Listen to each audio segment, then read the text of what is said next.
Iya, jadi pada kesempatan kali ini metode yang akan dibahas oleh kelompok kami adalah metode greedy yang memiliki tujuan utama untuk mengambil langkah paling baik dalam suatu kemungkinan untuk mengambil keputusan dan menghasilkan solusi yang paling optimal tanpa mempedulikan dampak jangka panjang atau mengecek kemungkinan opsi-opsi lain yang ada. Tidak ada suatu individu atau kelompok yang dapat dikatakan menciptakan metode ini, di mana metode ini sudah ada sejak lama dan menjadi bagian utama dalam studi optimasi dan pengambilan keputusan. Walaupun demikian, metode ini digunakan sekaligus dikembangkan oleh banyak peneliti, sehingga memiliki banyak sekali pengembangan-pengembangan lewat kerjasama yang membuat metode ini semakin efektif. Selanjutnya untuk pembahasan pseudocode mengenai step-step metode ini akan dilanjutkan oleh teman saya. Silakan Mas.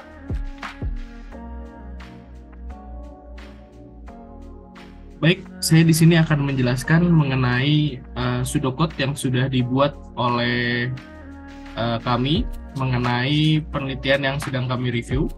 Jadi pada pengimplementasian algoritma ini digunakan dua buah fungsi, yaitu ada find and routes greedy yang merupakan implementasi greedy algorithm untuk menemukan rute dari node asal ke node tujuannya.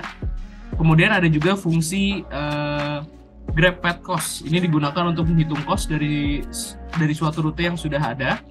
Nah, fungsi ini digunakan untuk membantu kinerja dari algoritma greedy dalam menemukan rute distribusi terbaik. Nah, pseudocode dari algoritma greedy dapat dilihat pada di bawah ini. Jadi ada yang pertama yang sudah saya sebutkan. Pertama adalah function dari grab path cost sendiri, yang dia akan menggunakan dua parameter, yaitu grab dan root-nya. Kemudian pertama adalah menginisialisasi variabel cost ke 0. Kemudian adalah for loop, di mana untuk for loop i sebanyak panjang dari rutenya. Dan ada juga pengecekan kondisi di sini apabila kota yang ada pada rute ini dan pada rute selanjutnya, ini dimaksudkan kota selanjutnya itu berada pada graf, maka cost-nya akan ditambahkan ke dalam, atau ya, cost yang didapatkan dari graf di sini akan ditambahkan ke dalam variable cost. Namun apabila rute ataupun kota yang saat ini ditempati itu tidak ada pada graf, ataupun apabila kota selanjutnya tidak dapat dicapai oleh kota saat ini melalui graf ini, maka dia akan mereturnkan infinity. Nah, kemudian adalah akhir dari fungsinya, di mana dia akan mereturn variable cost tersebut yang akan berisi cost dari rute tersebut. Kemudian untuk find and routes greedy, ini adalah fungsi selanjutnya. Fungsi ini mengambil 3 parameter, yaitu graph, start node, dan target node-nya. Yang pertama dilakukan adalah inisialisasi rute ke empty array. Jadi rute ini berupa empty array. Kemudian inisialisasi heap, ini adalah array yang terdiri dari cost, current node, sama array dari current root. Kemudian adalah loop while. Di sini selama heap ini tidak empty atau heap ini masih memiliki isi, maka kita akan menginisialisasi current node dan current root menjadi heap pop. Ini maksudnya kita mengambil elemen dari heap, karena heap ini kita pop, jadi kita mengambil elemennya.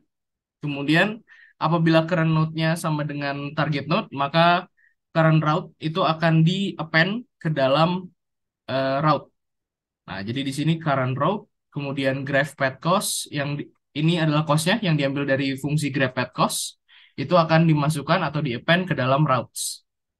Kemudian apabila bukan, dia akan inisialisasi sorted neighbors. Ini kami menggunakan graph yang tadi sudah kami buat. Di sini menggunakan agency list. Agency listnya kami sorting. Jadi agency list graph pada current node itu disorting terlebih dahulu untuk menjadi sorted neighbor. Dan kemudian for neighbor node ini ada for loop lagi untuk setiap neighbor node pada sorted neighbor. Ini akan diinisialisasi rute baru, yaitu rute baru yang berisi adalah current node ditambah dengan neighbor node-nya. Nah, kemudian rute ini akan dipush ke dalam heap. Jadi graph path cost-nya ini adalah cost-nya beserta dengan neighbor node-nya, dan rute yang baru ini akan dipush ke dalam heap. Nah, untuk penggunaannya sendiri dan pengimplementasian dari pseudocode ini akan dijelaskan oleh teman saya selanjutnya. Terima kasih.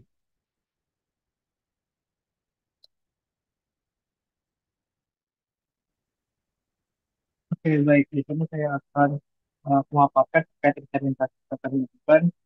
Dan untuk informasi sendiri, ini kami lakukan menggunakan platform juga Python ya. Menggunakan Python, kita menggunakan data collect di sini. Dan yang pertama mungkin izin memaparkan terkait data yang kami gunakan ya. Jadi sebelumnya kalau di sini itu adalah data-data kami kota, dan untuk data kota itu kita representasikan dengan kode mulai dari huruf A sampai huruf H gitu. Dan untuk jarak ya, jarak informasi kota tersebut itu bagaimana terlatih kalau di paper itu di table 2 dan titik ini kami representasikan dalam bentuk Python dictionary bisa bisa diimplementasikan pada Python. Jadi untuk key dari setiap dictionary itu atau setiap record dari dictionary itu adalah not asal, dan untuk value dalam setiap report itu adalah tujuannya. Jadi sebagai contoh di sini ada not dengan key A, di mana dalamnya itu ada value B dengan nilai 40. Berarti ini antara kota dengan kode A ke B itu atau not A not ke B itu ada sekitar 40 kilometer. Terus di dalamnya juga ada not C, jadi antara A ke C itu 60 kilometer dan seterusnya. Dan untuk jaraknya sendiri ini adalah directed track, ya. Directed track dari juga satu arah. Jadi ya cuma bisa dari asal ke tujuannya gitu. Dari A itu cuma bisa ke B, ke C, ke D, ke F, dan dari B cuma bisa ke C, dan dari C bisa ke F, dan seterusnya. Dan terakhir ini ada not yang kosong ya, not A itu karena memang karena not A ini adalah not yang cuma ada gitu ya pada tujuannya.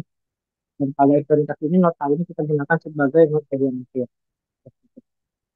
Sebenarnya di sini ada dua metode yaitu teman-teman lakukan ya. Yang pertama itu metode find input. Jadi ini adalah untuk mencari tahu semua possible route, semua kemungkinan route yang bisa terjadi gitu ya antara node di start sama node di target gitu. Kalau yang graf ini, parameter graf ini adalah semua distansinya gitu ya.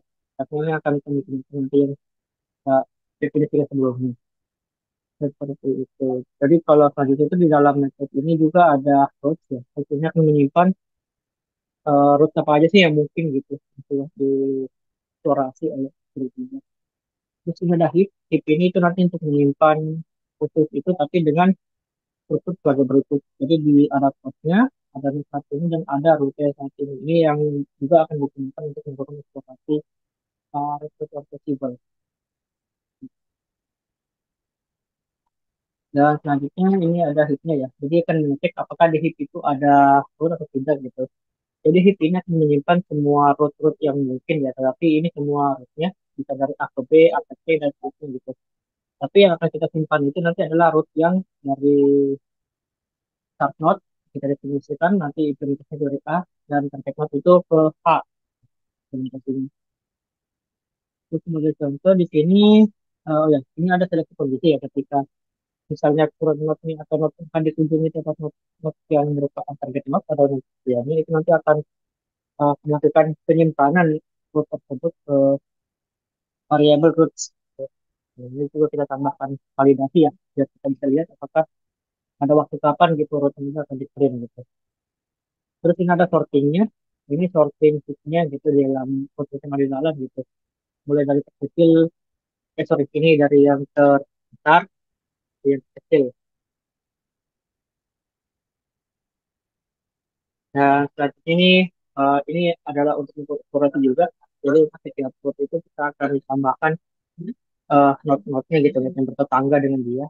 Jadi contohnya kalau misalnya A sampai B ya berarti kita akan coba menambahkan B, kita akan menambahkan not ke C atau not ke A kenal gitu. Nah, kalau seperti itu, dan juga ini ada metode get set cost ya, get set cost ini untuk menghitung eh, total cost dari grade-nya atau root-nya gitu. Jadi grade ini menyimpan semua satunya masing-masing dan root itu menyimpan pathway apa sih yang mau dilewati dan apa yang ingin di seperti itu. Oke, ini kita coba jalankan.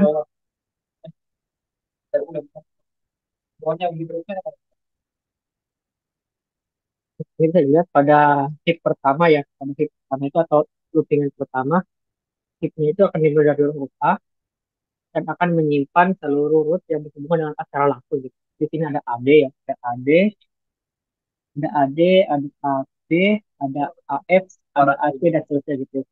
Dan selanjutnya pada loop selanjutnya itu akan menambahkan lagi ya. Di sini ada yang menambahkan E ya, jadi ADE. Terus juga ada yang menambahkan F di sini, jadi ADF, ADF, gitu. ADE, ADF. Itu untuk loop yang kedua. Loop yang ketiga itu boleh menambahkan juga sampai ke ABC ya. Jadi ada ABC, terus ada menambahkan juga ACF dan seterusnya. Gitu. Ini akan terus melakukan looping ya terhadap root-rootnya dan neighbor-nya semua, neighbor-nya hingga mencapai tujuan. Nah, tujuannya itu baru tercapai pada loop ke-14. Gitu. Pada loop 14 ini sudah ada yang mencapai H ya. Jadi ada pathway dari A, D, E, H, A, D. Gitu. Jadi itu dengan totalnya 464 kilometer. Nah, ketika dia sudah membaca ada not yang menghubungi merupakan not tujuan, itu akan trigger kondisi di line 16 ini. Jika kurang lebih sama dengan target node, itu akan masukkan ke variable routes gitu. Ini ada ditambahkan bahwa route split dan sudah kita tambahkan bahwa ada ADH gitu. Ada ADH di ADEH di route yang possible gitu dari huruf A ke huruf H. Pada route ke-15 juga sudah ditambahkan lagi. Yang ditambahkan itu adalah ASGH.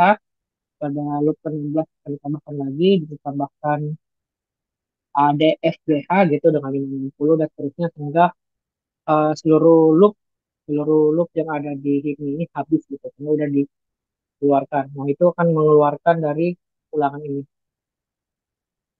Ketika dia keluar dari ulangan ini akan mengembalikan rootsnya itu. Jadi ini intinya greedy ini akan melakukan semacam greedy implementasi greedy ya terhadap rute dan tetangga-tetangganya gitu hingga mencapai tujuan gitu dari node asal. Ini ada 5 route ya yang sudah diimplementasikan dan sudah dihasilkan ya. Dari ADH dengan 464 sampai ABCFDH dengan 4648. Dan juga mengingat karena ini sudah di sorting ya, dan mengingat juga dari algoritma analis yang paling besar dan paling optimal, maka pada kali ini road ini adalah yang akan diambil gitu, atau road yang ternyata paling kecil. Untuk execution plan sendiri itu kita tuliskan di line ketiga ya. Jadi line ketiga ini mencatat waktu saat ini, waktu sebelum melakukan implementasi dan kelima dan keempat melakukan implementasi dan yang kelima itu mencatat setelah implementasi sendiri. Terus kita cari selisihnya dalam Python hingga kita temukan bahwa implementasi ini menghabiskan waktu sekitar 0,0088 detik atau 0,009 detik itu untuk satu implementasi mengisi domainnya. Ya,